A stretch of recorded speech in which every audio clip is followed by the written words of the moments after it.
Hola, buenas tardes. Continuamos hoy con la tercera clase del curso. Nos acompaña el doctor Javier de la Fuente, que va a hablar sobre homicidios calificados. En particular va a tratar o analizar el caso Lucio. El doctor Javier de la Fuente es abogado, es especialista en Derecho Penal y doctor en Derecho.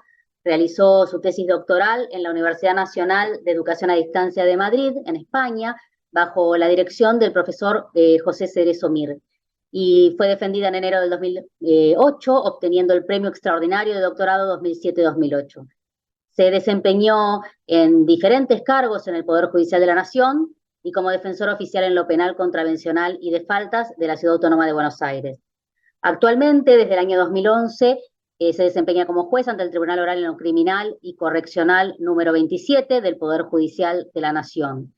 Es profesor adjunto regular por concurso en la Facultad de Derecho de la Universidad Nacional de Buenos Aires, en la cátedra del profesor doctor Edgardo Dona. También es profesor en las carreras de posgrado de la Universidad Nacional de Buenos Aires, de la Universidad de Belgrano, del Colegio de Abogados de San Isidro, de la Universidad Nacional de Rosario y de la Universidad Nacional de la Patagonia. Por otra parte, es docente en el Instituto de Seguridad Pública de la Ciudad Autónoma de Buenos Aires, en la cátedra del profesor doctor Marcelo Sancinetti, y forma parte del Consejo de Redacción de la Revista de Derecho Penal de la editorial Rubin Salcusoni. Asimismo, es autor de libros y de trabajos relativos a su especialidad. Como siempre, pueden ir dejando en el chat sus comentarios y las consultas para que el profesor pueda responderlas al finalizar su clase. Cuando quiera, doctor de la Fuente, puede iniciar la clase. Bueno, buenas tardes, muchas gracias. Quería agradecer a Fundesi y a la editorial Rubin Salcusoni por organizar este curso. Mi intención en esta jornada es simplemente hacer algunas reflexiones sobre problemas dogmáticos vinculados con algunas formas de homicidio, a partir de un caso que ha tenido mucha repercusión pública, que es el caso de La Pampa, el caso Lucio, ¿no? Es un caso que presenta problemas muy interesantes y, como decía recién, nos conduce a cuestiones controvertidas en la dogmática del homicidio, ¿no? Concretamente, a partir de este caso vamos a hacer referencia al problema o a la cuestión del atenuante del homicidio preterintencional. Vamos también a trabajar con algunas formas agravadas de homicidio, las que fueron discutidas en el caso. Concretamente voy a referirme al agravante de homicidio por el vínculo y a las agravantes de saneamiento y alevosía. Y a partir, insisto, de la plataforma fáctica que se entendió probada en el caso, voy a hacer algunas reflexiones dogmáticas sobre estos tipos penales en particular, ¿no? Como primera cuestión es importante, insisto, presentar la plataforma fáctica, es decir, qué se consideró probado en la sentencia, ¿no? Según la sentencia, voy a simplemente hacerlo más sintético y leer algunos puntos principales en lo que respecta a los hechos acreditados, ¿no? De acuerdo a la sentencia, el día 26 de noviembre de 2021, entre las 17:30 y las 19:40 horas, AP y MEB agredieron físicamente en forma conjunta al niño LD mediante golpes propinados con sus extremidades que provocaron en el niño múltiples lesiones en abdomen, tórax, espalda, piernas, brazos, rostro y cráneo, hematomas en espalda con marca de impresión de calzado, edema cerebral con enclavamiento asociados a dichos golpes violentos y rotura hepática y hemoperitoneo, lesiones estas que le causaron la muerte luego de un proceso de agonía. Además, AP y MB abusaron sexualmente de LD con acceso carnal en reiteradas oportunidades, sin poder precisar días y horarios, utilizando, entre otras cosas, como medio comisivo del abuso sexual la introducción de un elemento fálico símil goma, consolador, vía anal, así como también mordedura de sus genitales, lo que produjo en el niño lesiones de vieja y reciente data. Todos estos hechos habrían sido provocados por AP, pareja de la madre del niño, y por su madre, MEB, en forma conjunta en circunstancias en que todos convivían como grupo familiar en el domicilio cito en la calle Allan Kardec, número 2385, departamento 2 de Santa Rosa. Una aclaración sobre el análisis que vamos a hacer del caso, es decir, el tema que vamos a tratar concretamente son las cuestiones dogmáticas de ciertas formas de homicidio. Vamos a dejar de lado la cuestión vinculada también con otro aspecto importante de la imputación, que fue el abuso sexual. Nos vamos a concentrarnos en los problemas que surgen a partir de los tipos de homicidio, ¿no? En la sentencia se tuvo por acreditado, básicamente, que amén de la existencia de violencia física, psicológica y sexual ejercida sobre LD, al menos durante los últimos meses de su vida, el 26 de noviembre ambas acusadas ejercieron actos de violencia física que le provocaron la muerte. En este devenir violento, se dice en la sentencia, es posible advertir un crescendo de violencia a la luz de los chats mantenidos entre ambas imputadas a partir de mediados del mes de octubre de 2021, momentos del cual se exacerba la irritación que evidentemente el niño provocaba en ambas y en el riesgo de que ello quebrara su relación sentimental, algo que ninguna de las dos parecía estar dispuesta a soportar. La causa de la muerte, se explica en la sentencia, fue el edema cerebral como consecuencia de politraumatismos, circunstancia que el doctor Toulouse amplió durante el debate, explicando que ese edema, al no poder, digamos, por ese edema, al no poder hincharse el cráneo, como pasaría con cualquier otra parte del cuerpo, ello provoca el enclavamiento de las amígdalas cerebrosas que producen un paro cardíaco. Pero también explicó que otras lesiones internas indicadas en la autopsia habrían provocado la muerte por hipovolemia si no se hubiese producido el paro cardíaco que detuvo naturalmente el flujo sanguíneo. Se argumentó en la sentencia básicamente que las múltiples lesiones provocadas en ese lapso, que están indicadas en diversos puntos, ¿no?, de la sentencia, presentan una etiología muy diferente. Por una parte, existen mordeduras en el glande y en el brazo izquierdo que pueden interpretarse como defensivas, hematomas en la cabeza del lado derecho e izquierdo, algunos hechos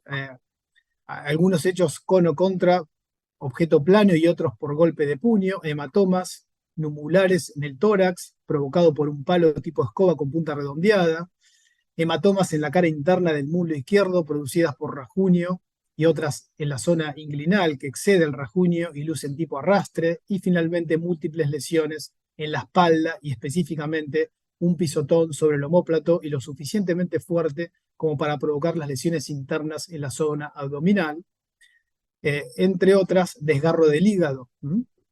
Y se aclara, se trata de múltiples lesiones de diferente etiología realizadas en un tiempo relativamente breve, en un ámbito muy pequeño, dentro de una vivienda, todo lo cual, se afirma la sentencia, determina la actuación conjunta de ambas imputadas, ejerciendo violencia sobre el niño sin poderse precisar si ello, digamos, concretamente cuáles de las agresiones realizó cada una de ellas, salvo el pisotón, que eso está explicado en otra parte de la sentencia, que se pudo demostrar que había sido provocado por una de las agresoras.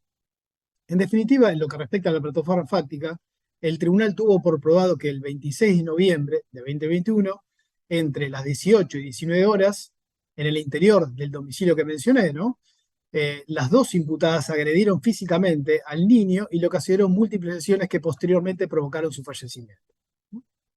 ¿Cuál fue la calificación legal que se adoptó en la sentencia? Bueno, la sentencia hizo una diferencia respecto de ambas acusadas.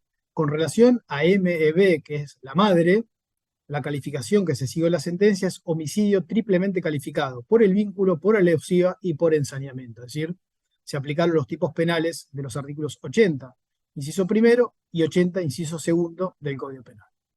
Mientras que respecto de AP, quien era pareja de la madre, simplemente la calificación fue homicidio doblemente agravado, en este caso por alevosía y por ensañamiento, es decir, artículo 80, inciso segundo del Código Penal. Es decir, no se aplicó el agravante de homicidio por el vínculo respecto de quien era pareja de la madre.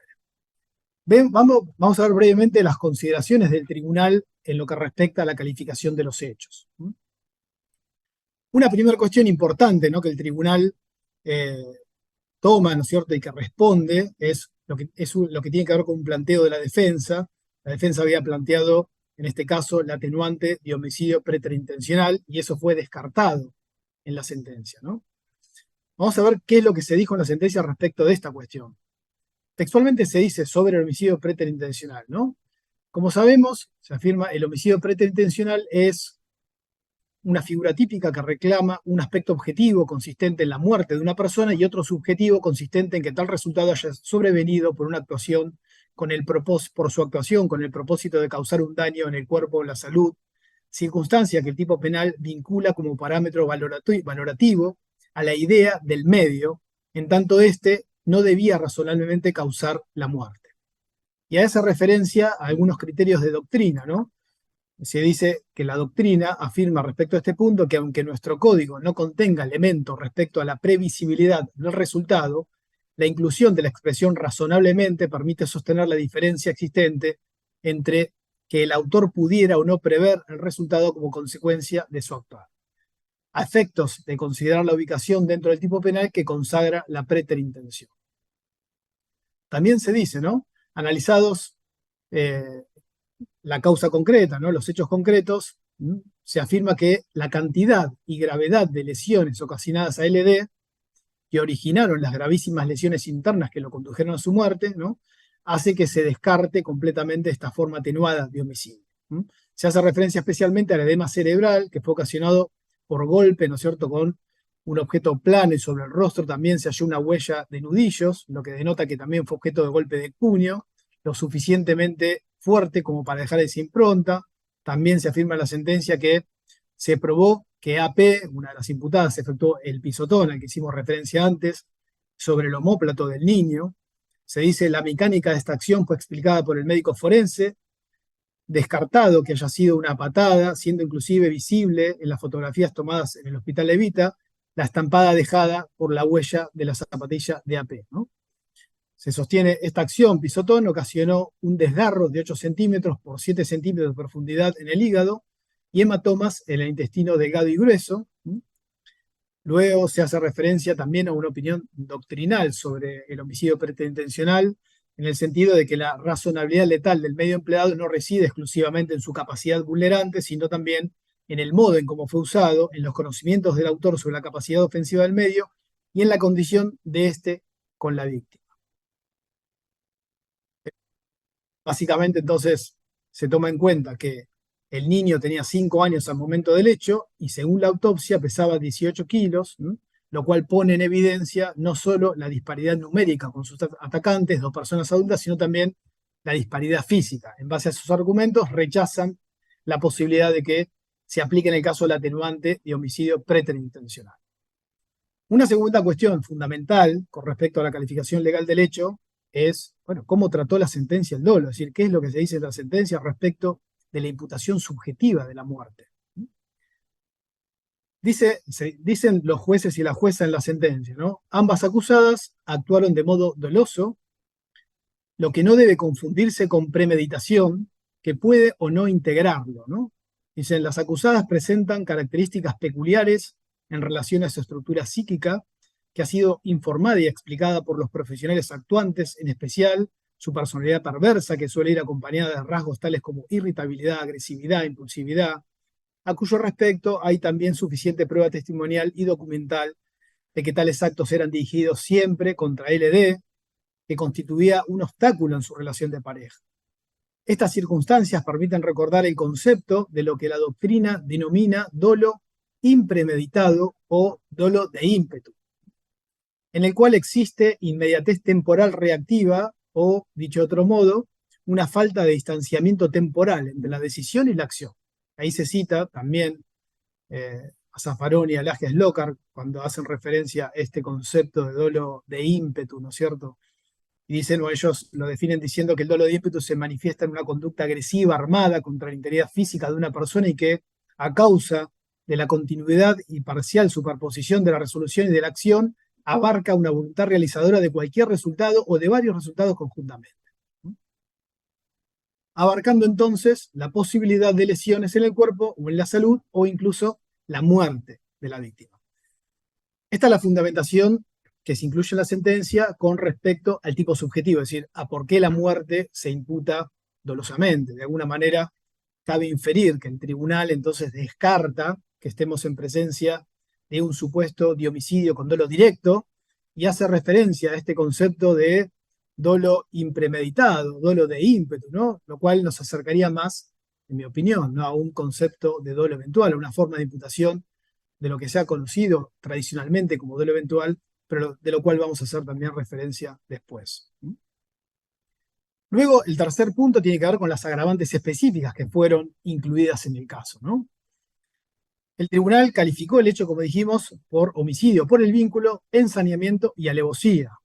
Con respecto al vínculo, lo que se dice en la sentencia es que, en cuanto a MEB, que era la madre, le resulta aplicable la agravante del artículo 80.1, en tanto dio muerte a su descendiente conforme fue acreditado en la partida de nacimiento correspondiente.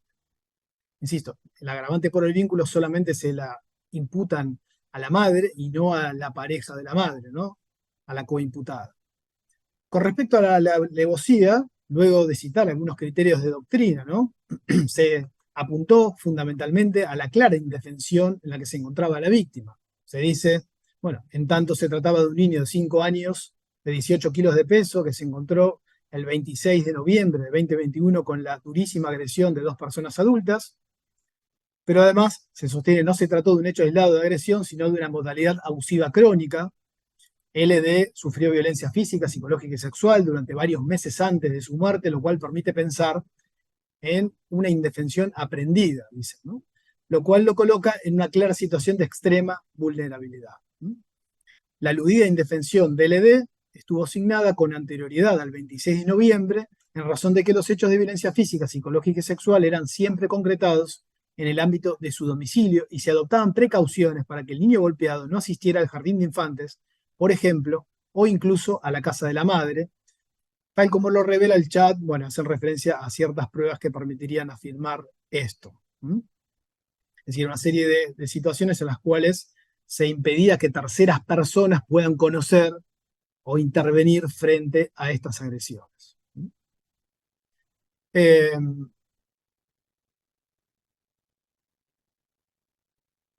Sobre también estas agravantes, el tribunal dice, también resulta evidente el abuso del rol parental que implica la muerte, que la muerte haya sido causada precisamente por quienes tenían la obligación, entre otras, de preservar la integridad física del niño, cita el Código Civil.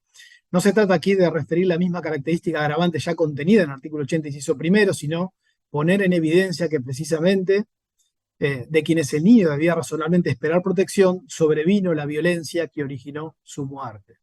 Por esas razones es que se consideró que había homicidio con alevosía, dado que, según los jueces y las juezas, se encuentran presentes en el caso los requisitos objetivos representados por la indefensión de la víctima y falta de riesgo para el agresor, y subjetivos constituidos por la decisión de aprovechar tal situación. Y en cuanto al agravante de ensañamiento, en la sentencia se dijo que, nuevamente se hizo referencia a opiniones doctrinales sobre qué se entiende por ensañamiento, se sostuvo es un agravante prevista por el modo en que se ocasionó la muerte, usualmente definido como un modo cruel de causar la muerte, por lo tanto mata con ensañamiento el que atormenta, el que lo hace cruelmente y el que acrecienta deliberadamente el padecimiento de la persona ofendida antes de su deceso y con daños innecesarios para la comisión del homicidio. Si en el aspecto objetivo el ensañamiento reclama una manera cruel e innecesaria para provocar la muerte de una persona, en la fase subjetiva reclama el propósito de ocasionar sufrimientos innecesarios mayores a los de la propia muerte. Los motivos que llevan al autor para actuar de esa manera son irrelevantes: venganza, demostración de poder, ajuste de cuenta, odio, perversidad brutal o sadismo, ¿no? Cita nuevamente doctrina respecto de esto, ¿no? Y se afirma, ambas condiciones se encuentran debidamente acreditadas en el caso. Por una parte, el 26 de noviembre, ambas acusadas provocaron una gran cantidad de lesiones, algunas de las cuales denotan una especial forma de crueldad, concretamente la mordedura en la zona genital, con desgarro de glande, hematomas en piel escrotal proximal. Estas lesiones fueron referidas por la licenciada Corretero como proferidas no en razón del odio al género masculino. Eso, digamos, el tribunal descarta también la posibilidad de que se aplique un agravante de homicidio por odio, ¿no? Sino que tanto el cuerpo de L no estaba considerado desde el lugar de ser cuidado, sino objeto de satisfacción y deseos particulares como un cuerpo torturado que haya sido parte que haya sido en la parte genital evidencia la zona más vulnerable de un cuerpo humano para generar sufrimiento y angustia.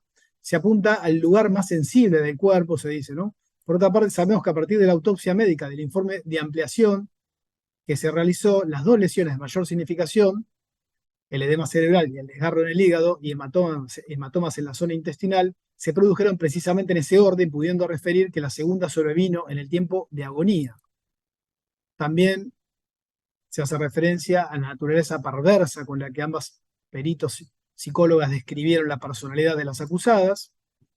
Manifestaciones de estas características que aparecen verificadas en varias lesiones padecidas por el niño, tales como quemaduras de cigarrillo en el cuello, cicatrices lineales de heridas cortantes superficiales en la piel de tórax, abdomen, miembros superiores, que pueden haber sido provocadas por uñas o grillete, las cuales, por supuesto, jurídicamente no superan el nivel de lesiones leves, aunque denotan un comportamiento de las acusadas destinado exclusivamente a causar dolor en el niño, lo cual es compatible con su perversidad, con su personalidad perversa, ¿no es cierto? Así es como está fundado, digamos, la otra agravante que específicamente se imputó en el caso, que es el homicidio con ensañamiento, ¿no? Insisto entonces, estas son sintéticamente las consideraciones jurídicas, ¿no?, del tribunal, y por las cuales llega a la conclusión de que respecto de la madre corresponde calificar como homicidio agravado por el vínculo, por alevosía, por ensañamiento, y con respecto a la pareja de la madre, homicidio agravado por alevosía y por ensañamiento. Y se descarta, por supuesto, el homicidio preterintencional, también la agravante vinculada con el odio al género, ¿no? Este es el caso que tenemos. Y estas son un poco las consideraciones fácticas y jurídicas del tribunal, ¿no? Vamos entonces, a partir de este caso, a hacer algunas consideraciones dogmáticas importantes sobre estas modalidades de homicidio, ¿no? Y luego, por supuesto, ver cómo ellas deberían jugar o no en el caso concreto, ¿no? Una primera referencia que tenemos que hacer, obviamente, es la cuestión del homicidio preterintencional, ¿no? Que eso ha sido analizado en la sentencia expresamente, ¿no? Se discutió en el caso si correspondía o no aplicar la atenuante de homicidio preterintencional prevista por el artículo 81, inciso 1b del Código Penal. Todos sabemos que esta modalidad atenuada de homicidio consiste en un delito compuesto básicamente por una imputación dolosa a la cual se sigue otra imputación imprudente. Es la esencia de la preterintención, ¿no? Es decir, el delito se configura cuando se actúa con dolo de lesiones, pero mediante esa acción se produce como consecuencia no dolosa la muerte de la víctima. Para que esta modalidad de homicidio, digamos, se pueda aplicar, tienen que cumplirse básicamente los siguientes requisitos, ¿no? En primer lugar, hay una exigencia subjetiva fundamental en el tipo penal, ¿no? Para que haya homicidio preterintencional es imprescindible que el autor obre con dolo de lesiones. Es un primer requisito básico del homicidio preterintencional. Tiene que haber dolo de lesiones. Se discute, claro, la discusión dogmática es qué tipo de dolo de lesiones debe presentarse. El texto legal, respecto de ello, en mi opinión, es muy estricto, porque el texto legal se refiere concretamente a que el sujeto activo obre con el fin de provocar un daño en el cuerpo o en la salud de la víctima, de modo tal que nos encontramos frente a un tipo penal que está integrado por un especial elemento subjetivo que parece, en mi opinión, incompatible con la forma básica de dolo, ¿no? Es decir, esta es una constante en la dogmática de la parte especial. Es decir, ¿cómo sabemos si un tipo penal exige algo más que el dolo general o el dolo básico o el llamado dolo eventual? Bueno, una de las cuestiones fundamentales para saber, para responder a esto es justamente determinar o analizar si ese tipo penal contiene o no contiene un especial elemento subjetivo que va más allá del dolo general. Este es un ejemplo. El tipo penal dice el que con el fin de provocar un daño en el cuerpo o en la salud de la víctima. Se trata, insisto, de un especial elemento subjetivo que supera a la forma básica de dolo y que, en mi opinión, lleva a exigir dolo directo de lesiones. Por el contrario, ¿no? Cuando solamente existe el dolo eventual de lesiones, lo que debería aplicarse en rigor de verdad, entiendo, es un concurso ideal de delitos entre una lesión dolosa, leve, grave o gravísima, y el homicidio imprudente correspondiente. Es decir, creo que hay que sacar del 81 los casos en donde existe solo dolo eventual de lesiones, ¿no es cierto? Y subsiste, por supuesto, la muerte imprudente, y en cambio resolverlos aplicando las reglas generales del concurso de delitos. ¿Por qué? Porque, nuevamente lo repito, porque el tipo penal contiene un especial elemento subjetivo que va más allá del dolo general y que genera como consecuencia que el tipo subjetivo resulte incompatible con el dolo eventual.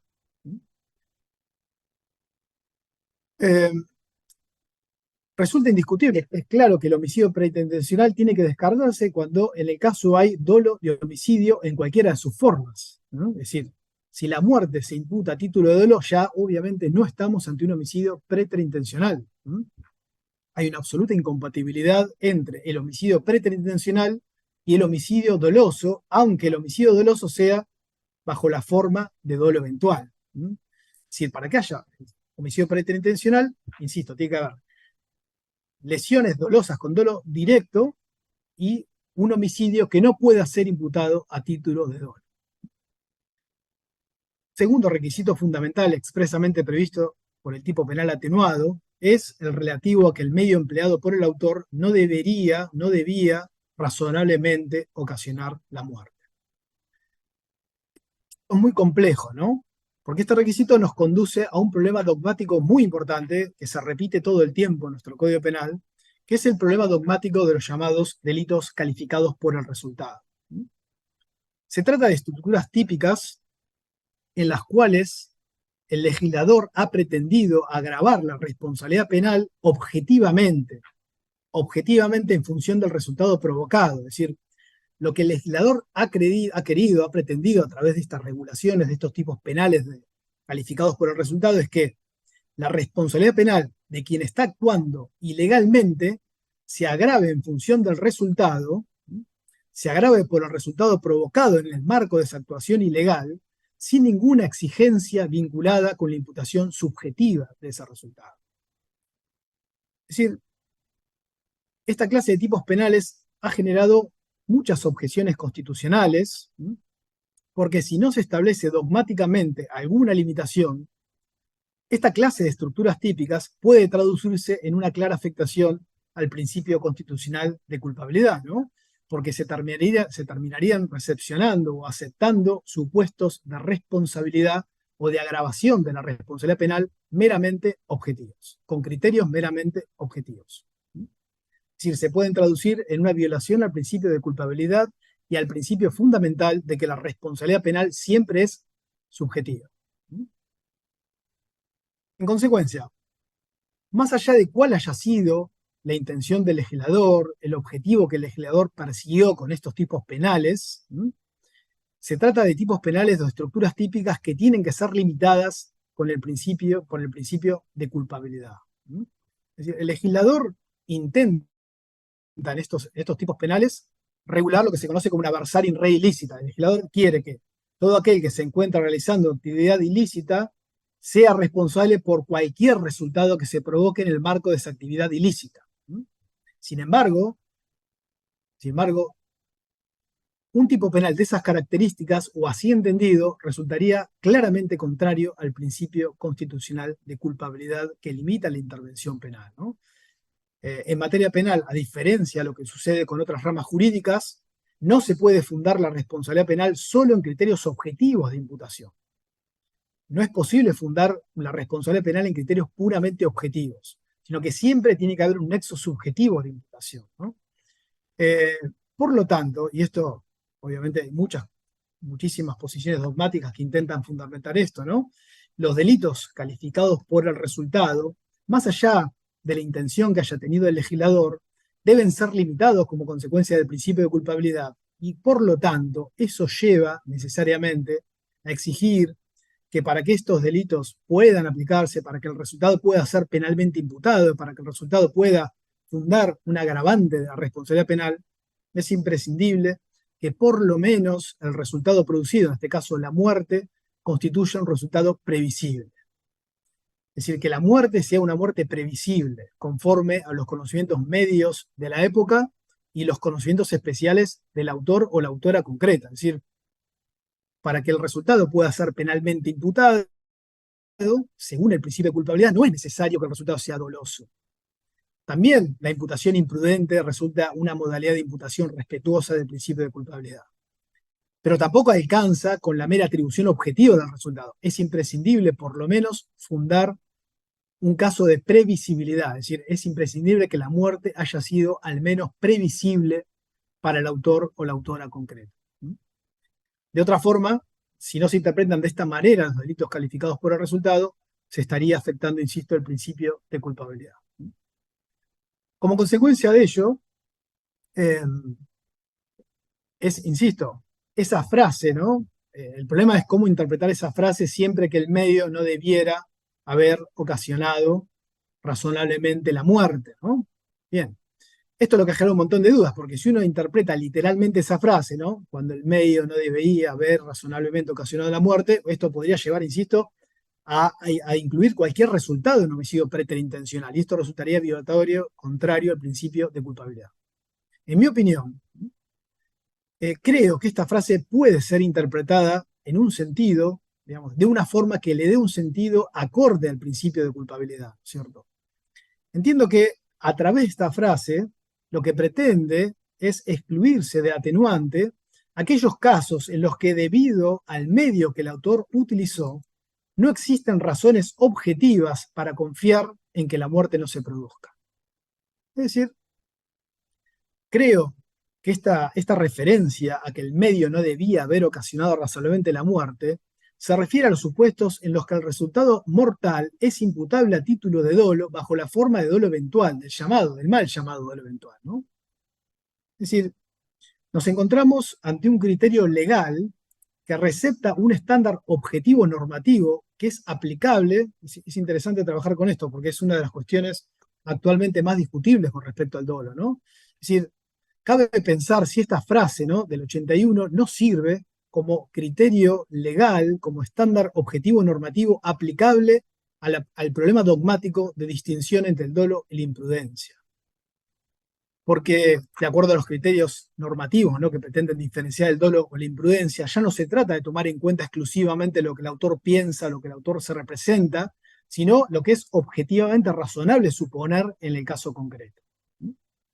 Entonces, creo que esa frase del 81, ¿no? Es decir, siempre que el medio no debía haber ocasionado la muerte, tiene que ver, digamos, reafirma la idea fundamental de que no puede haber un homicidio preterintencional atenuado cuando la muerte puede ser imputable a título de dolo, ¿no es cierto?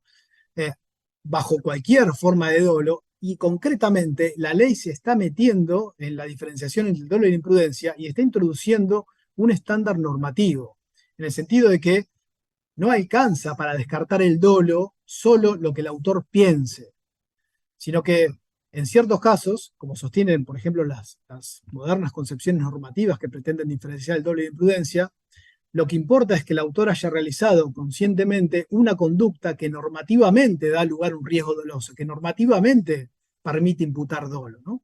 Pensemos en el siguiente ejemplo. A agarra un fierro y lo golpea a B en la cabeza repetidas veces, ¿no?, con un fierro de importantes dimensiones, lo golpea brutalmente en la cabeza hasta que B pierde el conocimiento, lo sigue golpeando y luego se va. Bueno, de esta concepción se diría, miren, señores, no importa lo que quiso hacer A, no importa si A quiso matar, si no quiso matar, si se representó que podía matar o no podía matar. Lo que sabemos es que A fue consciente de las características de la acción que estaba desarrollando. A fue consciente de estar golpeando a una persona con un fierro reiteradas veces en una zona vital como la cabeza.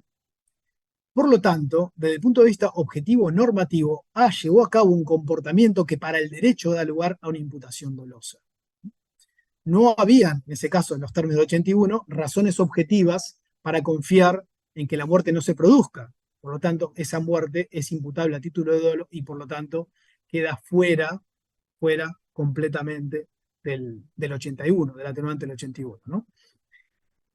Esto obviamente es mucho más profundo porque nos llevaría a toda la discusión del dolo y de la diferenciación entre el dolo y la imprudencia, pero sintéticamente estas concepciones modernas sobre el dolo, que lo suele llamar como criterios normativos del dolo, entienden que el dolo en realidad no exige la representación por parte del autor de todos los elementos del tipo objetivo, mucho menos del resultado, ¿no? Y que la diferencia entre el dolo y la culpa no puede pasar por lo que el autor piensa, por lo que el autor se representa, tampoco por lo que el autor quiere, ni siquiera por la confianza o no confianza que el autor tenga en el caso concreto respecto de la producción o no producción del resultado, sino que en realidad, insisto, esta concepción dice hay que diferenciar riesgos. Objetivamente, hay riesgos dolosos y hay riesgos culposos.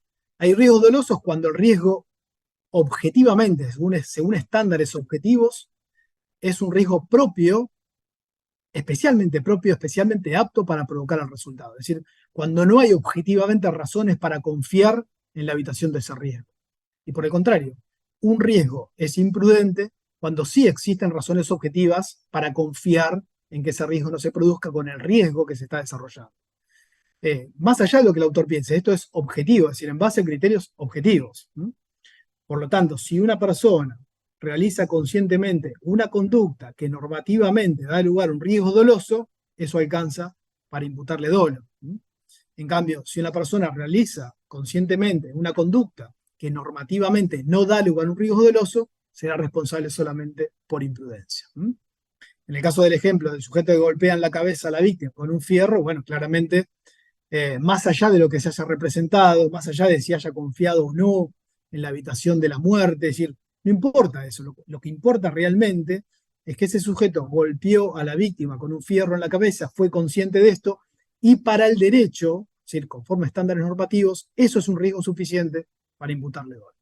Entonces, insisto, creo que esta es digamos, el sentido que debería, digamos, interpretarse de esa frase de que el medio no debía razonablemente ocasionar la muerte del artículo 81, en el sentido de que no puede imputarse esa muerte a título de dolo en cualquiera de las formas de dolo, ¿no? Entiendo que esta interpretación es una interpretación válida y, digamos, y acorde al principio de culpabilidad que rige en materia penal, y que impide, ¿no?, considerar que cualquier resultado se puede imputar, cualquiera sea la forma en que se produzca, y aunque no haya ningún nexo subjetivo de imputación, por ejemplo, que se puede imputar un resultado que sea absolutamente imprevisible. Eso, creo, debe quedar afuera de la imputación penal, porque si no se violaría el principio de culpabilidad.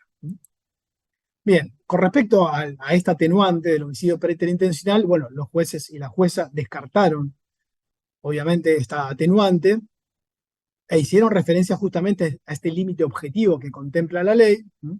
Aludieron a la cantidad y gravedad de las lesiones que se ocasionaron al niño, también tomaron en cuenta la especial vulnerabilidad, ¿no? Y explicaron, bueno, entonces no se puede decir acá que el medio empleado no debía razonablemente ocasionar la muerte, sino que sí podía razonablemente ocasionar la muerte el medio empleado. Creo que el argumento es adecuado, me parece que en este punto la sentencia sí está suficientemente fundada. Quizá me parece habría que haber aclarado claramente que esto va unido a la idea de que en realidad no puede haber homicidio preterintencional sencillamente porque la muerte se está imputando a título de dolo, ¿no? Si la muerte se imputa a título de dolo, eso ya es incompatible con la atenuante de homicidio preterintencional, que dijimos que requiere el dolo directo de lesiones y la muerte solo previsible, solo imputable a título de culpa de imprudencia, pero no a título de dolo. De todas formas, creo que el tribunal descarta bien la atenuante de homicidio preterintencional, ¿no? Luego, entonces, avanzamos en la calificación y vamos a repasar un poco la cuestión vinculada con el homicidio calificado por el vínculo. En la sentencia se consideró que resultaba aplicable el agravante de homicidio por el vínculo, 80, inciso 1, únicamente con respecto a la madre del menor, pero no con respecto a la pareja de la madre, ¿no? Creo que con respecto a esto sí es necesario hacer algunas aclaraciones, ¿no? Recordemos que el artículo 80, inciso 1, castiga al que matare a su ascendiente, descendiente, cónyuge, excónyuge, o a la pareja con quien mantiene o ha mantenido una relación de pareja, mediare o no convivencia, ¿no? Acá, obviamente, lo que nos importa específicamente es el vínculo de ascendiente-descendiente, ¿no? Nos encontramos ante una forma especial, agravada de homicidio, que claramente se basa en la infracción de un deber especial por parte del autor o de la autora, se basa en la infracción de un deber especial de respeto, de no agresión y de protección, que se reconoce según los estándares sociales, según el estándar social que reconocemos en nuestra comunidad, ¿no? Es decir, este deber que se reconoce entre personas que tienen cierta clase de vínculos. Ese deber, digamos, insisto, deber de respeto, de no agresión, de protección, es un deber social, ¿no?, con respecto a cierta clase de vínculos.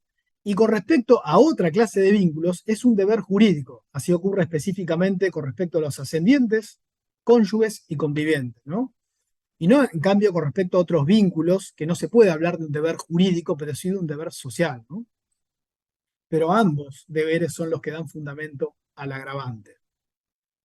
Digo que hay un deber jurídico respecto de ascendientes, cónyuges y convivientes, porque así lo establece el Código Civil y Comercial, ¿no? Acá rigen los artículos 431, 519 y 646 del Código Civil y Comercial. De esos artículos se deriva este deber jurídico especial, ¿no?, de respeto, no agresión, protección que se reconoce entre personas con ciertos vínculos, ascendientes, descendientes, cónyuges y convivientes. Un problema especial en lo que respecta a esta agravante se presenta con relación al tipo subjetivo de este delito. Es decir, existen dudas acerca de si esta forma agravada de homicidio debe ser cometida con dolo directo o en realidad el artículo 80, inciso 1, admite cualquier forma de dolo, incluyendo el llamado dolo eventual, ¿no? La discusión se hacía todavía más evidente, digamos, más profunda, en el texto anterior a la reforma. Recuerden que el texto anterior a la reforma exigía un elemento subjetivo especial, porque decía, ¿no?, que se consideraba homicidio agravado de que matara a su ascendiente, descendiente o cónyuge. Los otros vínculos no estaban en el agravante, pero se agregaba sabiendo que lo son, ¿no?, sabiendo que lo son. Esta referencia subjetiva a sabiendo que lo son dio lugar a que muchos autores hayan sostenido que este tipo penal en cuestión exigía indefectiblemente dolo directo, de modo que no podía cometerse un homicidio calificado por el vínculo con dolo eventual, ¿no? Esta es una postura bastante difundida, ¿no es cierto? En este último caso, ¿no?, si no hay dolo directo, se sostenía, no hay homicidio agravado y en todo caso estaremos ante un homicidio simple, artículo 79. En mi opinión, ¿no es cierto?, desde mi punto de vista, es necesario diferenciar dos situaciones o dos cuestiones distintas, ¿no? Para que el tipo agravado se configure, o sea, para que haya homicidio calificado por el vínculo, sí es imprescindible que el autor tenga pleno conocimiento del vínculo, o sea, de quién es la víctima, del vínculo que lo une con la víctima, ¿no?, en el sentido de que se trate de ascendiente, descendiente, cónyuge, excónyuge, pareja o expareja. Sobre ese aspecto tiene que haber un claro conocimiento por parte del autor, un conocimiento cierto, actual, efectivo, ¿no? No puede haber error sobre ese punto. Sin embargo, tanto en el texto anterior como en el actual, ¿no es cierto?, no me parece que se pueda sostener que la muerte necesariamente tenga que haber sido provocada con dolo directo. Nuevamente el mismo problema que antes nos vamos. ¿Cómo sabemos si un tipo penal requiere dolo directo o admite cualquier forma de dolo? Bueno, hay dos cuestiones fundamentales. Primero, determinar si el tipo penal contiene o no contiene un elemento subjetivo especial. Y en segundo lugar, determinar si la acción típica resulta o no resulta incompatible con la forma básica de dolo, con el llamado dolo eventual, ¿no? Bueno, en realidad, si vamos al 80, inciso 1, no tiene ningún elemento subjetivo especial con respecto a la muerte, claramente. En el texto anterior tampoco lo tenía, porque lo que ese elemento subjetivo especial se refería a otra cosa, al conocimiento del vínculo, no a la muerte, ¿no? Y en lo que respecta a la naturaleza de la acción típica, en realidad, la acción típica del 80, inciso 1 es exactamente la misma que la prevista en el 79, el que matare. No hay ninguna diferencia respecto a la acción típica, ¿no?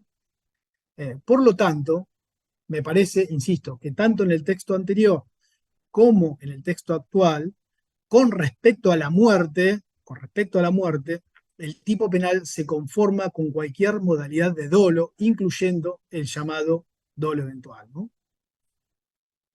Por lo tanto, en la medida que el sujeto activo tenga pleno conocimiento del vínculo, ¿no?, sobre eso no tiene que tener dudas, bueno, puede ser que actúe con dolo eventual, con la forma básica de dolo, con relación a la producción del resultado mortal, y ahí también se configuraría, en mi opinión, el 80, inciso primero. Por lo tanto, aun cuando en este caso tengamos en cuenta las consideraciones que el tribunal realizó sobre el dolo, ¿no?, aun cuando en este caso no se puede afirmar el dolo directo de homicidio, es decir, no se puede afirmar, me parece que se desprende esto de la sentencia, ¿no?, que no se puede decir que estas imputadas o estas agresoras hayan actuado con la específica finalidad o con la intención de matar a la víctima, ¿no? Pero claramente, si siguiéramos cualquier teoría del dolo, cualquiera de las tres teorías del dolo, la teoría de la voluntad, la teoría del conocimiento, o los llamados conceptos normativos del dolo, creo que perfectamente se puede construir o configurar una imputación dolosa con respecto a la muerte, ¿no? Es decir, si en la terminología tradicional entendemos que la muerte es imputable a título de dolo eventual, en mi opinión resulta perfectamente aplicable la agravante del homicidio calificado por el vínculo del 80 inciso primero, ¿no? Ahora bien, el caso analizado presenta un problema adicional con respecto a esta agravante, porque de la sentencia se desprende de alguna manera que esta muerte fue causada a partir de la agresión conjunta, ¿no? Es decir, la agresión fue perpetrada por la madre del niño y por la pareja de la madre. Es decir, la pareja de la madre también participó en la agresión violenta contra el menor. Es decir, también participó de los golpes que luego terminaron provocando la muerte, ¿no? Esto nos conduce a otro problema importante vinculado con la sentencia, ¿no? El homicidio calificado por el vínculo es un delito especial impropio, ya eso lo sabemos, es evidente. Solamente puede ser autor quien cumple con las condiciones exigidas por la ley, la ascendiente, descendiente, cónyuge, excónyuge, pareja o expareja. Si no se da ese vínculo, sabemos debe aplicarse el tipo básico de homicidio simple, por eso es un delito especial impropio, ¿no? Nos permite sostener que AP, ¿no? La pareja de la madre de la imputada, que era madre del niño fallecido, ¿no? No podía intervenir como coautora del homicidio agravado, dado que no tenía el vínculo requerido por la ley. Es decir, la pareja de la madre no puede ser ni autora ni coautora de homicidio calificado, sencillamente porque no tiene el vínculo. Respecto de ella no surge ese deber especial que es el que da fundamento al tipo penal. Por lo tanto, aunque AP haya realizado de propia mano parte de las acciones típicas en los términos del artículo 45, es decir, aunque haya agredido físicamente al niño, no se la puede considerar coautora porque no tiene ningún vínculo con la víctima del hecho, ¿no? Sin embargo, y ahí es donde me parece, en mi opinión, hay un aspecto criticable de la sentencia, ¿no? Sin embargo, debido a que su intervención, pero la intervención de la pareja, ¿no? Ha sido esencial en este delito, es decir, tengamos en cuenta que participó de las agresiones físicas, ¿no? Claramente tiene que ser responsabilizada como partícipe necesario de este hecho. Es decir, que no sea coautora, que no pueda ser autora porque no cumple con las exigencias del tipo penal especial, no significa que no pueda ser responsabilizada como partícipe. Con respecto a este punto, ¿no? Fíjense que me parece, insisto, que hay una falla en la fundamentación de la sentencia porque se descarta el agravante con respecto a la pareja de la madre, ¿no? Y insisto, el hecho de que AP no pueda ser autora ni coautora no significa que no pueda agravarse, digamos, trasladarse el agravante en su condición de partícipe, ¿no es cierto? Porque rige en nuestro Código Penal la regla del artículo 48 del Código Penal. El 48 dice, las relaciones, circunstancias, cualidades personales cuyo efecto sea disminuir o excluir la penalidad no tendrán influencia sino respecto al autor o cómplice a quienes correspondan. Ahí se refiere a las causas de atenuación, ¿no? Y agrega, tampoco tendrán influencia aquellas cuyo efecto sea agravar la penalidad, salvo en caso en que fueren conocidas por el partícipe, ¿no? Esto es lo que se conoce como el régimen de comunicabilidad de las circunstancias atenuantes, y en este caso que nos importa, agravantes, ¿no? El artículo 48 de nuestro Código Penal parte de un sistema de comunicabilidad de agravantes que se basa en el conocimiento o no que tiene el partícipe de esa circunstancia agravante. Si el partícipe conoce el agravante, también se aplica el agravante al partícipe, aunque no concurran los fundamentos del agravante o las circunstancias agravantes personalmente, aunque no tenga el vínculo el partícipe, ¿no es cierto? Es importante aclarar que este régimen de comunicabilidad de las circunstancias agravantes de nuestro Código Penal, nuestro 48, es diferente al que contemplan otros códigos penales, como por ejemplo el Código Penal alemán o el Código Penal español.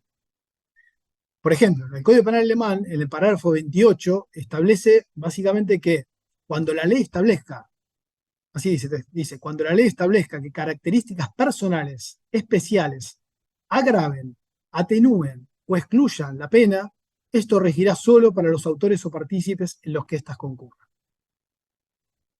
Es completamente diferente al texto nuestro, es decir, en el Código Penal alemán se establece que tanto las agravantes como las atenuantes se aplican respecto de quienes concurren, ¿sí?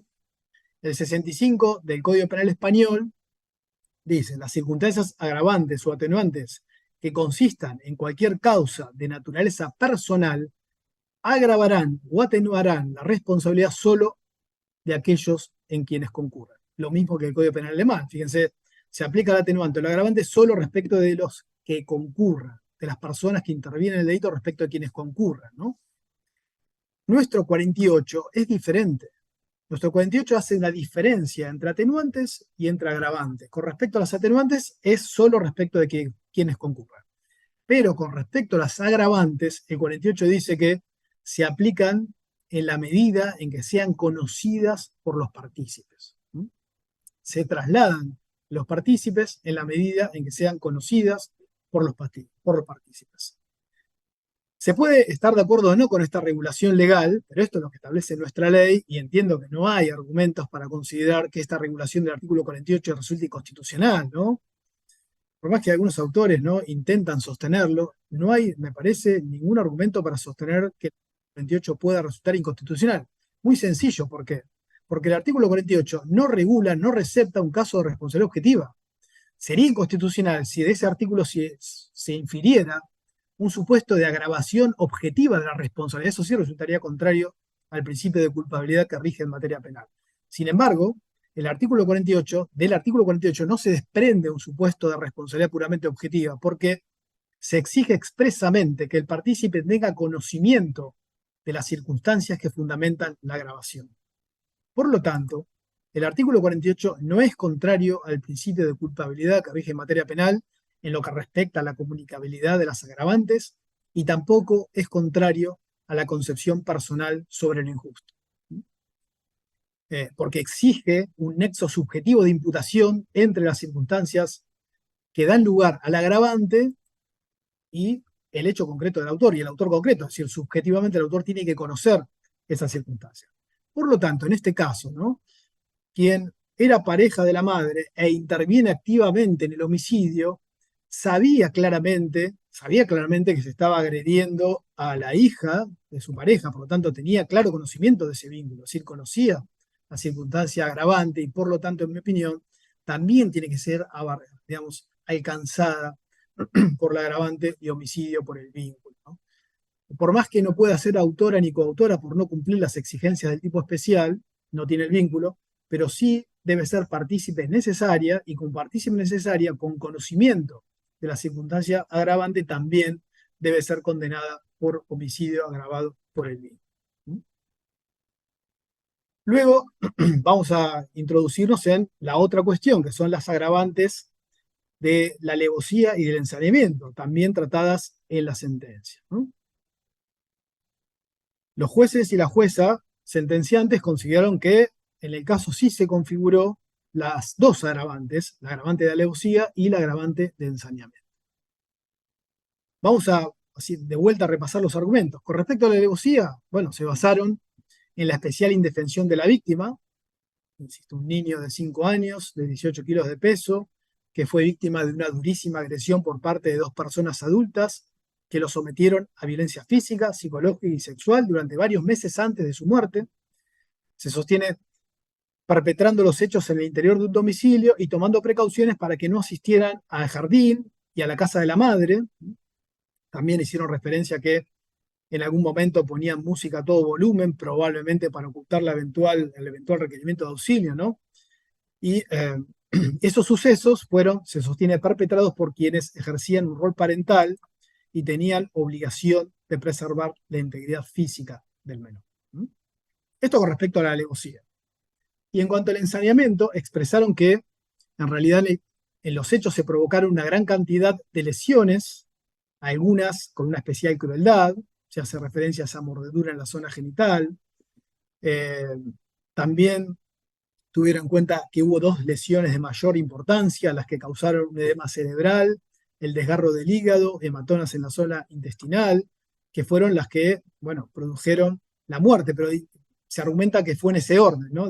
La segunda, el desgarro del hígado, sobrevino en el tiempo, digamos, a la primera, fue después de la primera, y esto significa entonces que hubo un tiempo de agonía, según el tribunal, ¿no? También se hace referencia a las pericias cuando aludían a las características de personalidad de ambas acusadas, se hace referencia a la naturaleza perversa, la falta de empatía, la frialdad afectiva, la ausencia de culpabilidad, de remordimiento, ¿no? Bueno, este es el argumento, digamos, por el cual se afirma la alevosía y el ensañamiento. ¿Mm? Es importante vamos primero a la alevosía, ¿no? Porque no son dos agravantes diferentes. Vamos a la alevosía primero. Bueno, lo primero fundamental es determinar cuál es el fundamento de la alevosía como agravante del delito de homicidio, ¿no? Bueno, la alevosía es un agravante cuyo fundamento reside en el mayor contenido de desvalor de acción del hecho. Básicamente el agravante se configura por utilizar un medio, por emplear medios, modos o formas de ejecución con el fin de asegurar la comisión del hecho y actuar sin riesgo, ¿no es cierto? ¿Mm? Es decir, existe un mayor contenido de injusto por un mayor contenido de desvalor de acción del hecho, porque se utiliza una modalidad particular para matar, un medio especial para matar, que es un medio que permite matar, digamos, con facilidad, con seguridad, desde una posición de absoluta superioridad y aprovechando esa situación de absoluta indefensión de la víctima. ¿Mm? La alevosía, insisto, es un agravante que se funda en el mayor contenido de desvalor de acción, lo cual provoca un mayor contenido injusto y eso es lo que explica la pena. ¿Mm? Atender, por lo tanto, al resultado para fundamentar esta agravante, sino exclusivamente a las características de la acción, ¿no? A los modos, a las formas de acción que dolosamente el autor del hecho emplea. ¿Mm? La mayor gravedad, digamos, del injusto en la alevosía se explica fundamentalmente por dos razones. Desde el punto de vista objetivo, insisto, los medios, modos o formas que el autor utiliza para matar resultan más peligrosos para el bien jurídico, para la vida, ¿no? Porque fueron pensados especialmente para asegurar la ejecución del hecho sin mayores riesgos. O sea, acá hay un desvalor objetivo, ¿no?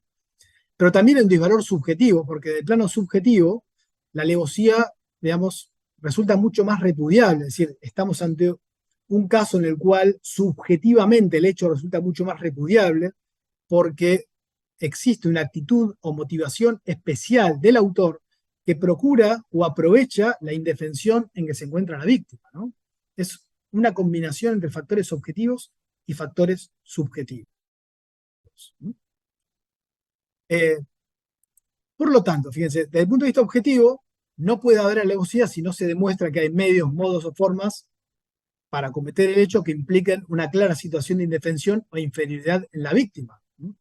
Impidiendo manifiestamente cualquier posibilidad de defensa, ¿no? Esos medios o formas pueden ser de distintas, digamos, de muy variadas situaciones. Por ejemplo, puede ser que la indefensión proceda a partir de la inadvertencia de la víctima o de terceros, por ejemplo, disparar por la espalda, a partir de las condiciones en que se encuentra la víctima, por ejemplo, matar a una persona que está sufriendo una parálisis, que está desmayada, que está durmiendo. Esa indefensión puede haber sido provocada por el autor, por ejemplo, el ocultarse, el homicidio, ¿no?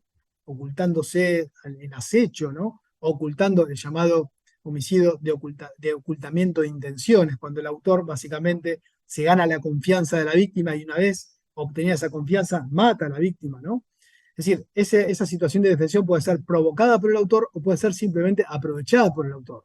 Por ejemplo, quien mata a la persona que se encuentra durmiendo. En esto consiste la alevosía objetivamente. Pero acá viene el problema más importante. Subjetivamente, la alevosía siempre implica el ánimo de procurarse tales procedimientos, o sea, la indefensión del sujeto o el aprovechamiento de ella, para obrar sobre seguro y sin riesgo, ¿no es cierto? Es decir, para que exista alevosía, es imprescindible que el autor quiera matar y que busque matar de una manera determinada. Es decir, esto es muy importante de comprender. Si no puede haber alevosía, si el autor no busca matar y además no elige o no busca matar de una manera determinada. Estamos ante un tipo penal doloso que exige una finalidad especial en el autor, que en mi opinión es claramente incompatible con una forma básica de dolo, es decir, con el llamado dolo eventual, ¿no? Fíjense, un autor español, González Ruz, dice con claridad, dice, la alevosía requiere el empleo intencional de los medios, modos o formas de acción, de manera que tiendan directa o especialmente a asegurar la muerte evitando los riesgos de la defensa. Presupone, en definitiva, una elección de procedimientos de actuación o el aprovechamiento de los mismos con conciencia de su idoneidad para procurar la muerte sin riesgos. Por eso no será aplicable cuando la finalidad del sujeto no sea la de evitar peligros para su persona, sino, por ejemplo, acabar con el dolor de un enfermo o proporcionar una muerte placentera. Es decir, quien, por ejemplo, le aplica una sustancia para matar a la víctima solamente para matarla sin generarle dolor, no comete un homicidio con alevosía. Si la cuestión no puede ser analizada solo desde el plano objetivo. El límite fundamental de estas agravantes es subjetivo, ¿no? El aspecto subjetivo de la alevosía es fundamental, ¿no? De lo contrario, si nosotros nos basamos, ¿no?, en la configuración del homicidio con alevosía solo en criterios objetivos, todos los homicidios o prácticamente todos los homicidios serían homicidios con alevosía. Si A se acerca a B y le clava 5 puñaladas, ¿no? Cuando B está desarmado y no tiene ninguna chance o no tiene grandes chances de defensa, bueno, obviamente A se encuentra en una situación de superioridad, pero no alcanza con eso para sostener que nos encontramos ante un homicidio con alevosía. Hay un aspecto subjetivo fundamental, es buscar matar y escoger matar de una manera especial en la cual se busque hacerlo sin ningún tipo de riesgo. Ya Moreno, fíjense, cuando explicaba la alevosía, decía que, textualmente decía, para que estas circunstancias puedan ser tenidas en cuenta los efectos de la calificación del homicidio, es necesario que el delincuente haya conocido y haya procedido en vista de la misma. Un individuo puede, en efecto, cometer un homicidio sin haber corrido peligro alguno, pero si él no buscó la circunstancia especial y si no la conocía, no podría serle cargada a su haber. Moreno ya decía esto, ¿no? Por lo tanto, para que exista alevosía es necesaria una preordenación, es necesario que el sujeto obre con la finalidad especial de actuar sin riesgo en ese homicidio, y por lo tanto, en mi opinión, este requisito subjetivo especial que surge de la propia naturaleza de la acción típica de la alevosía es incompatible con un obrar distinto al dolo directo. Este es un primer problema, un problema que me parece sí se presenta en el caso, ¿no? No me parece que esté adecuadamente fundamentada la agravante de alevosía en el caso, ¿no? Especialmente por esto, porque el propio tribunal descarta que estemos ante un homicidio con dolo directo, pero sin embargo termina afirmando o entendiendo que se ha configurado la agravante de homicidio con alevosía, ¿no? Y con respecto al ensañamiento pasa algo similar, ¿no? Pasa algo parecido.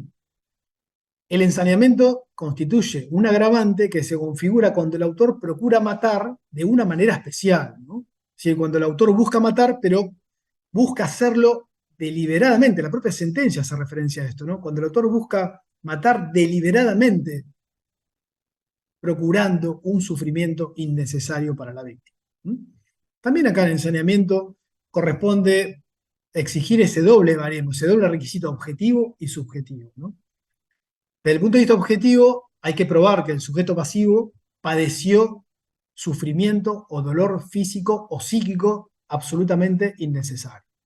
Es decir, en el contexto en el que se produce el hecho, es necesario probar que se haya escogido un medio que generaba un mayor sufrimiento a la víctima, cuando la muerte se podría haber provocado de un medio mucho menos cruel. O sea, hay que demostrar que la víctima sufrió de manera excesiva e innecesaria objetivamente.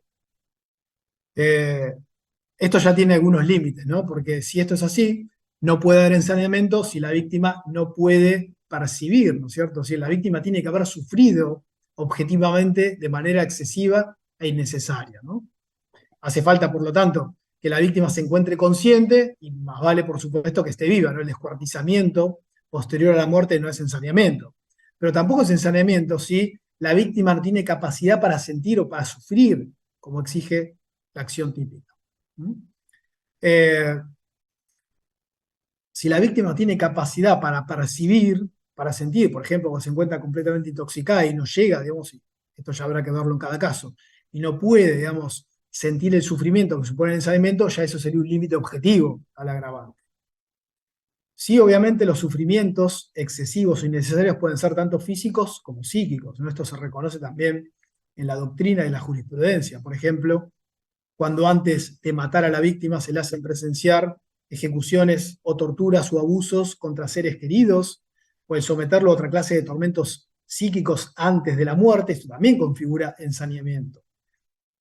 Por otra parte, el ensañamiento, digamos, sufrimiento innecesario se puede provocar mediante una acción, por ejemplo, cuando se mata a la víctima que se encuentra atada a través de cortes en distintas partes del cuerpo, cuando podría matársela de una manera mucho más directa.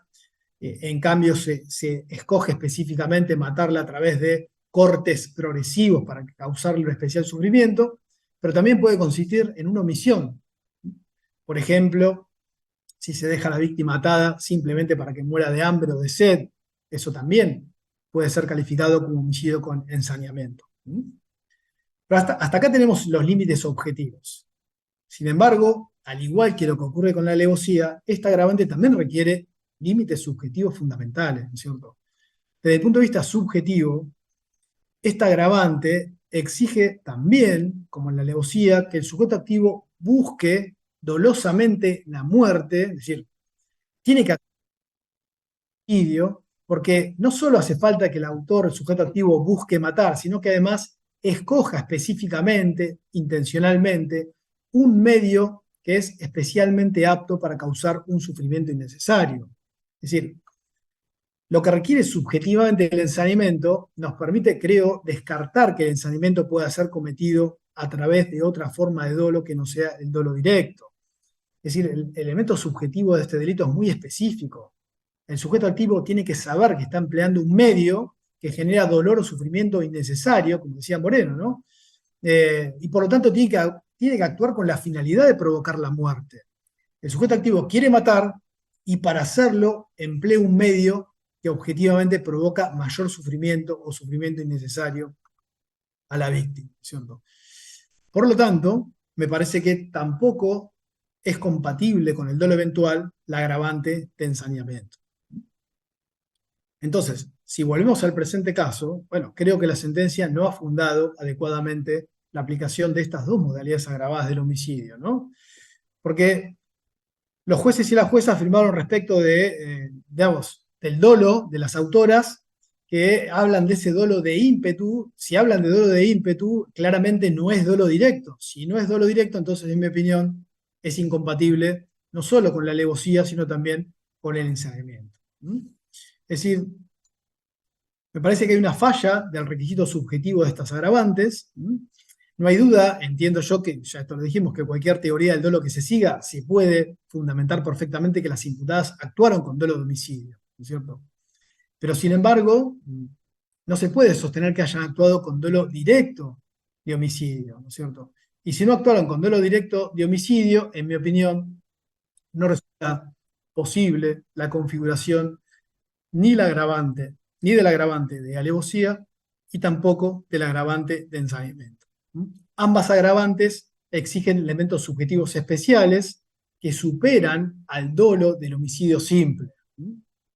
Presuponen dolo directo de matar y al mismo tiempo las finalidades específicas que dan sustento a estos tipos agravados. En la alevosía, el autor, insisto, busca la muerte y para lograrla provoca o se aprovecha de la manifiesta indefensión de la víctima. En el ensañamiento, el autor quiere la muerte, pero para lograr esa muerte, para causar esa muerte, intencionalmente acude a un medio que causa un mayor sufrimiento, que causa un sufrimiento innecesario en la víctima. Ambas agravantes son, en mi opinión, incompatibles con otras formas distintas al dolo directo, como por ejemplo el dolo eventual, ¿no? Por ese motivo es que esa es sin duda la crítica que yo le haría a la sentencia. En realidad, junto con la crítica vinculada con una aplicación del homicidio calificado por el vínculo, que en mi opinión también debería trasladarse a la pareja de la madre, ¿no es cierto? Pero para terminar, con respecto al ensañamiento de alevosía, hay que insistir en esto, ¿no? Porque el ensaneamiento pasa lo mismo que en la alevosía, ¿no? Si nos despojamos del requisito subjetivo de la alevosía, perdón, del ensaneamiento, ¿no? Todos los homicidios, o la mayoría de los homicidios, serían también homicidios agravados por ensañamiento. No se trata solamente de determinar si el sujeto pasivo, si la víctima sufrió o no sufrió en un homicidio. Porque en prácticamente todos los homicidios la víctima sufre, no hay duda de esto. Sin embargo, para que haya ensañamiento no alcanza con que la víctima sufra, sino que es necesario que el autor busque matar e intencionalmente utilice un medio con el cual provoca un sufrimiento que es claramente innecesario para provocar ese resultado. Por esas razones, creo, ¿no?, que la calificación adecuada tendría que haber sido en el caso la de homicidio agravado por el vínculo respecto de la madre en calidad de autora y con respecto a la pareja de la madre en calidad de partícipe necesario, pero trasladándose el agravante por lo que establece nuestro artículo 48 del Código Penal. Estas eran las consideraciones dogmáticas que me parece y son importantes del caso, y ahora, bueno, obviamente, vamos a ver si preguntas, intervenciones o cuestiones que podamos discutir. Javier, muchas gracias. Hay algunas preguntas, algunas de las preguntas que las fueron desarrollando a medida que vos exponías, creo que le fuiste dando como un cierre porque luego de dar todas las consideraciones, los antecedentes del caso y cómo había sido resuelto, fuiste dando tus posturas. Te las voy a leer igual por si querés hacer algún agregado sobre esas consultas y están llegando más. Dame un segundo. Una de las preguntas decía, jurisprudencialmente, ¿puede informar qué medios, elementos se descartan como incompatibles para ocasionar el resultado muerte? Perdón, ¿qué medios? ¿Qué medios? Y después dice entre paréntesis, elementos se descartan como incompatibles para ocasionar el resultado muerte. No, eso debe tener, la pregunta creo que apunta al homicidio preterintencional, ¿no? Es decir, bueno, lo que yo digo es un parámetro normativo objetivo, ¿no? Eso ya es casuístico, no se puede, digamos, establecer un criterio, un estándar aplicable para cualquier caso, ¿no? El elemento, digamos, el criterio fundamental tiene que ver con si el medio objetivamente, ¿qué quiere decir objetivamente? De acuerdo a lo que es razonable suponer según ese doble baremo, ¿no? Parámetro de conocimiento medio, teniendo en cuenta los conocimientos medios de la época, más los conocimientos especiales del autor. Ese es el criterio digamos, de razonabilidad o de previsibilidad objetiva. Entonces, lo que digo es, un medio razonablemente no tiene que ser un medio que razonablemente, según ese estándar objetivo, sea adecuado para matar, ¿sí? Y esto ya hay que verlo en cada caso. Por ejemplo, golpear a la víctima con un fierro en la cabeza, según el estándar de conocimiento medio aceptado en nuestra sociedad, ¿no?, de acuerdo a la experiencia media, más los conceptos especiales que pueda tener el autor, parece un medio apropiado para matar. Es decir, no se puede descartar razonablemente que ese medio genere la muerte. En cambio, por decir como un ejemplo, ¿no?, es decir, un solo golpe, un empujón o incluso una trompada por sí sola, según los estándares medios, pareciera que todavía no es un medio razonablemente, específicamente apropiado para matar, ¿sí? De eso se trata, es un criterio, un estándar objetivo, que por supuesto luego hay que verlo en cada caso concreto. Fíjense que han habido, como la pregunta apunta a la jurisprudencia, ¿no? Bueno, hay de todo en la jurisprudencia, hay de todo, ¿no? Por ejemplo, le pongo un solo ejemplo de jurisprudencia que a mí me parece completamente desafortunado, ¿no? Hubo un caso muy conocido de un homicidio cometido en un estadio de fútbol, ¿no? Donde básicamente lo que hicieron unos hinchas, arrancaron un paravalanchas y lo tiraron a la bandeja de abajo de la cancha, ¿no? Y mataron a una persona. Claro, en mi opinión, a pesar de lo que se resolvió en ese caso, ¿no? Es decir, claramente el tirar un paravalanchas desde una bandeja superior a una bandeja inferior contra un grupo de personas o contra alguna persona es un medio objetivamente, especialmente idóneo para matar. No se puede decir que ese medio razonablemente no sea adecuado para producir la muerte. Al revés, es un medio adecuado para producir la muerte, por lo tanto, en mi opinión, debería quedar completamente fuera del 81. Sí, no sé si hay ¿qué otra Bueno, pregunta? sí, hay varias preguntas que están relacionadas, bueno, con que obviamente no coinciden con la calificación. Dice cuáles fueron los fundamentos para no admitir el odio de género en la sentencia, es otra de las consultas. Sí, ahí, bueno, con eso la sentencia en realidad se mete más en la cuestión psicológica de las imputadas, es decir, descarta, porque eso también es importante marcar, el delito de homicidio de odio también, obviamente, es un tipo penal especial agravado que se basa en la especial motivación que persigue el autor, ¿no? Sin duda, es un delito que se basa en la especial motivación del autor, ¿no?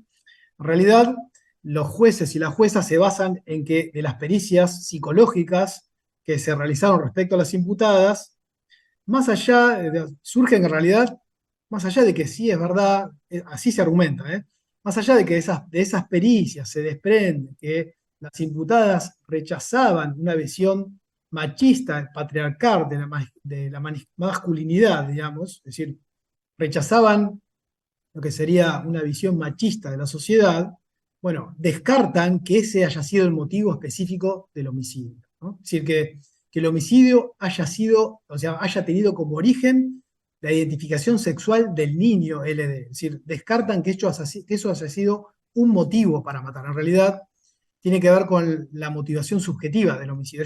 Los jueces dicen, acá la motivación fue porque molestaba de alguna manera ese menor, interfería en la relación de pareja y para ellas era más importante la relación de pareja que incluso la vida del menor, ¿no?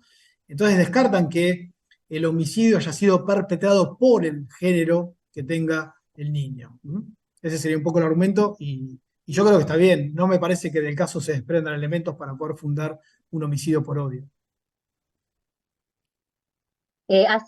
Bueno, hablan del caso, por ejemplo, de los rugbyers, ¿no? Entonces dice que si fueron coautores, los rugbyers, que no patearon para matar, dice, pero colaboraron de tal forma que sin su intervención no hubiera muerto Baez Sosa, entonces dice, ¿este ser, pareja de la madre, es coautora o no? No.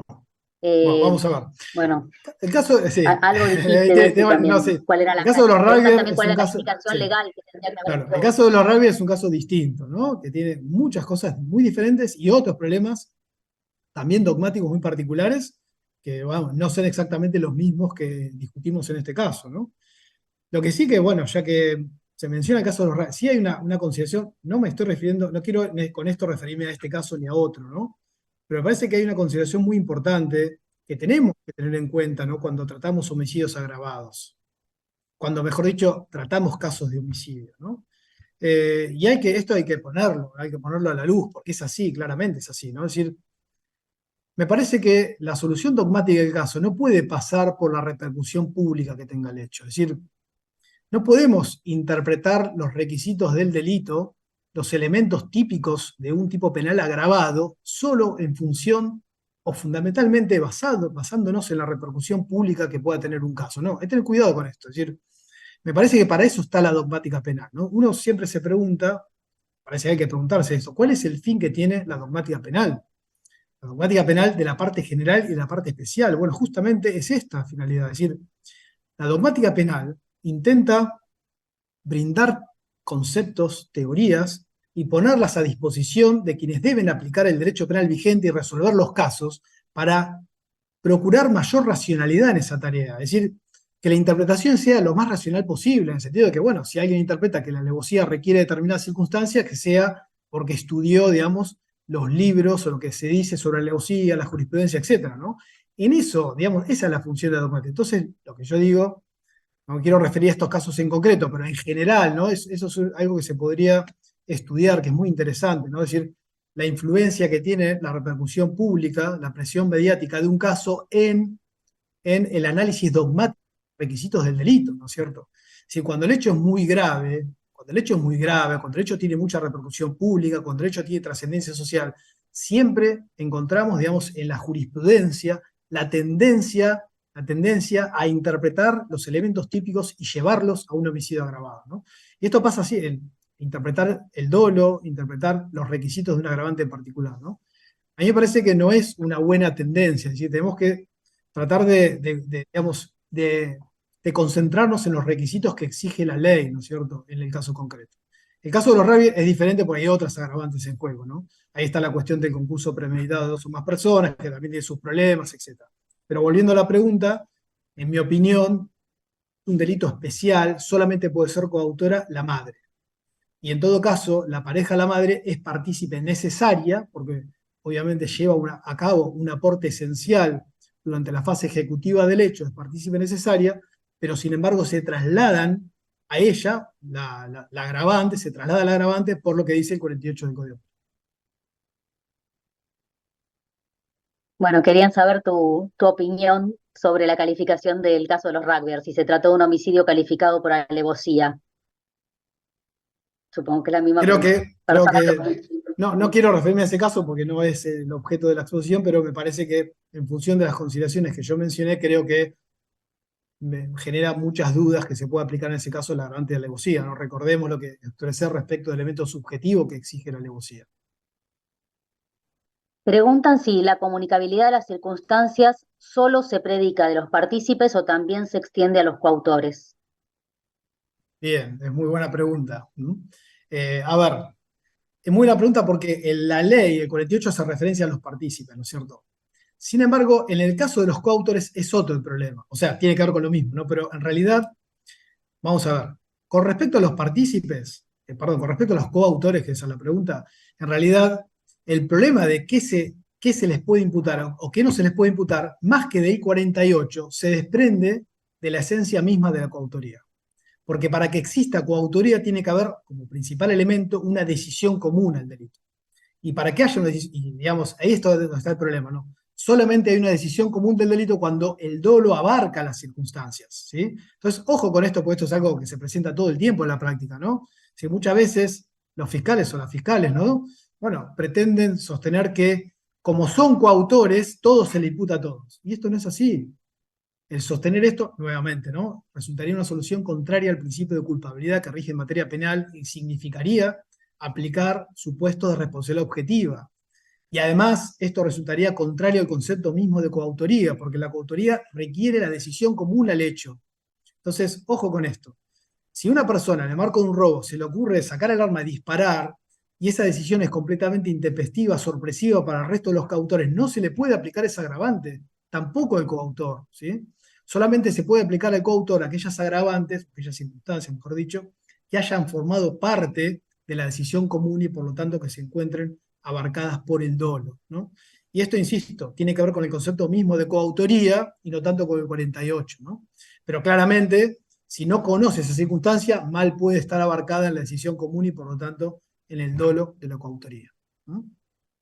Por lo tanto, esto pasa mucho en los homicidios calificados, ¿no? Por ejemplo, en el criminis causa, ¿no? Es muy común este problema.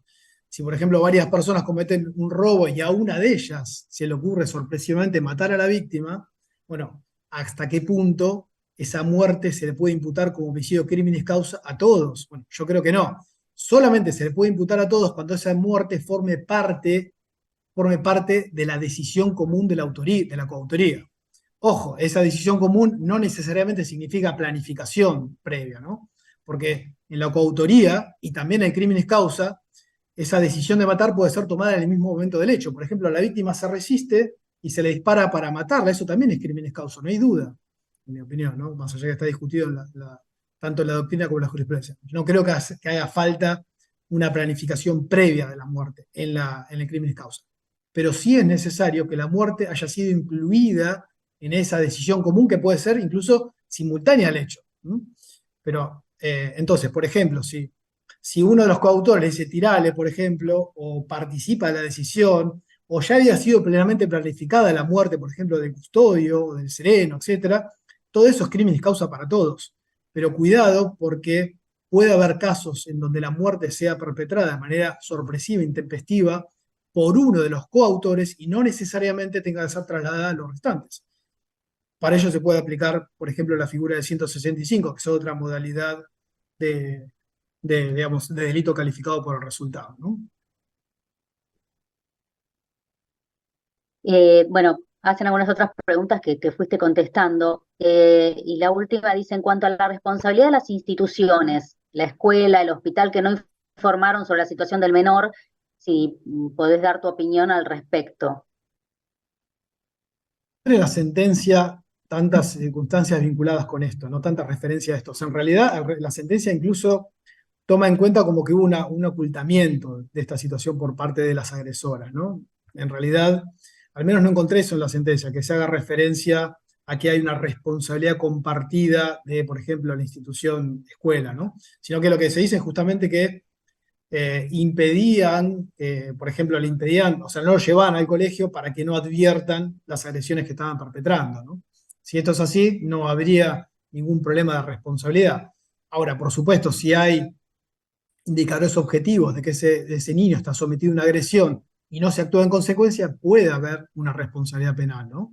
Puede haber una responsabilidad penal. Incluso hay protocolos en los establecimientos que hay que seguir tanto en materia de agresiones, de violencia física como también de violencia sexual, ¿no? Y esos protocolos justamente procuran no dejar indefenso. Pero insisto, en la sentencia no encontré elementos que pudieran, digamos, dar pauta de una responsabilidad por omisión de, por ejemplo, las autoridades del colegio. Hay dos intervenciones que me parece que están relacionadas con la duda.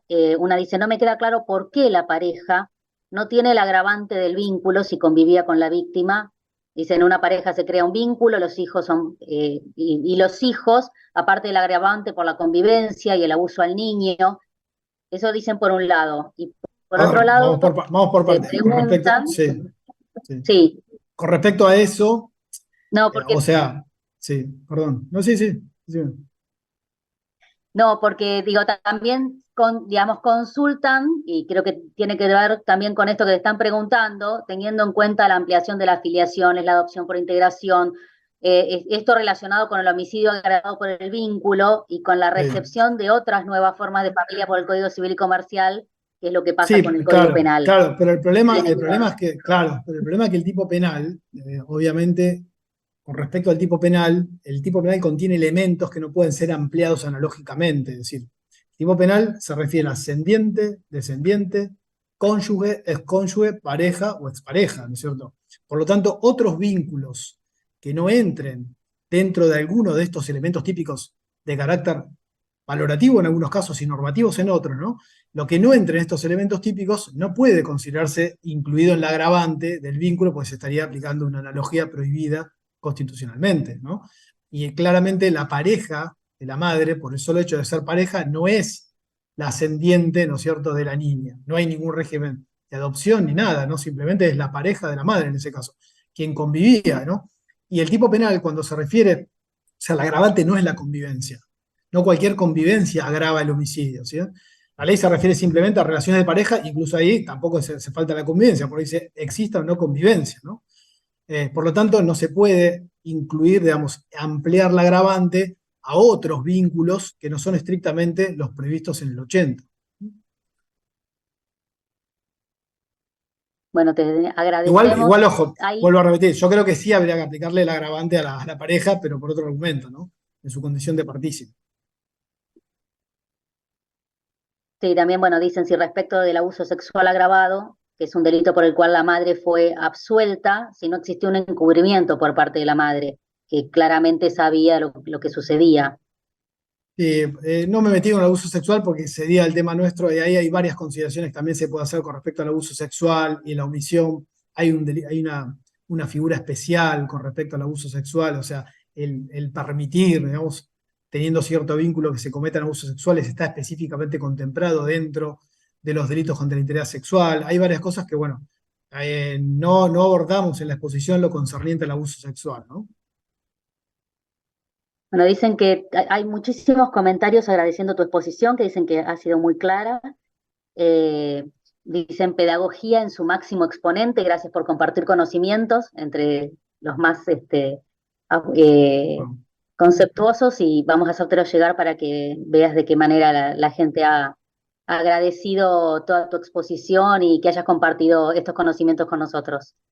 bueno, el agradecido soy yo y bueno, que tengan buenas tardes o buenas noches.